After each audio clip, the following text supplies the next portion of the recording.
स्वामींचं नाव घेतल्यावर कोणाला आनंद होत नाही असं कधी झालंय का? नमस्कार मंडळी, मी आपला वैभव. तर आज होता गुरुवार, म्हणजेच आपल्याला उपवास. आता उपवास आहे म्हणल्यावर आपली मम्मी काय गप्प बसती वय, काय ना काय करूनच देते खायला. मग काय डबा उचलला ना आपल्या रोजच्या ड्युटीवर निघालो. हवेनी केसांची बार वाट लागली होती. काही म्हणा, पण आपल्या गावचं वातावरण सकाळ सकाळी एकदम टॉपच असतं. दुकान उघडून साफसफाई झाली होती. म्हणलं थोडस वातावरण दाखवू. गुरुवार होता आणि त्यात सकाळची वेळ. म्हणलं थोडी स्वामींची गाणी तरी ऐकू.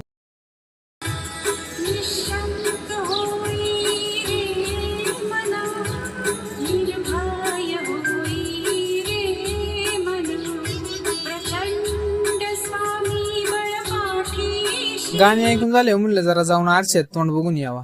तेवढ्यात कस्टमर आल्यामुळे मला मधल्या वेळेतला व्हिडिओ काढायला जमला नाही. आणि अशांत तसं आपली जेवणाची पण वेळ होतच आली होती. आज फक्त राजन चालू होतो, बाकीची कुठे गेली ती काय माहिती. मग काय राजन मीच मस्तपैकी जेवाय बसलो. जेवण बिवण झालं आणि मी माघारी दुकानात येऊन बसलो. दुपारची वेळ होती म्हणून आपल्याला काही गिऱ्हाईक नव्हतं, एकदम निवांत होतो. आपण कॅमेरा डायरेक्ट 5 वाजता चालू केला. मग काय 5 वाजले होते म्हणल्यावरती आपला चहाचा टाइम होता. मग हर्षद सरांना घेतलं आणि डायरेक्ट बाईच्या हॉटेलवर चहा प्यायला गेलो. तिथं गेलो तर बाई रील ढकलत बसला होता. चहा पिऊन आलो तरी दुकानावरती कोणच आलं नव्हतं. सगळ्यांची दुकानं बंदच होती. तर आजच्यासाठी एवढंच. आपल्या फोनमध्ये चार्जिंग कमी होती, त्यामुळे आपल्याला जास्त शूट करायला गावलं नाही. तर तुम्हाला आजचा व्लॉग आवडला असेल तर लाईक, कमेंट आणि शेअर करायला विसरू नका. आपल्या पेजला फॉलो करून ठेवा, कारण की असेच आपली मिनी व्लॉग तुमच्यापर्यंत पोहोचत राहतील.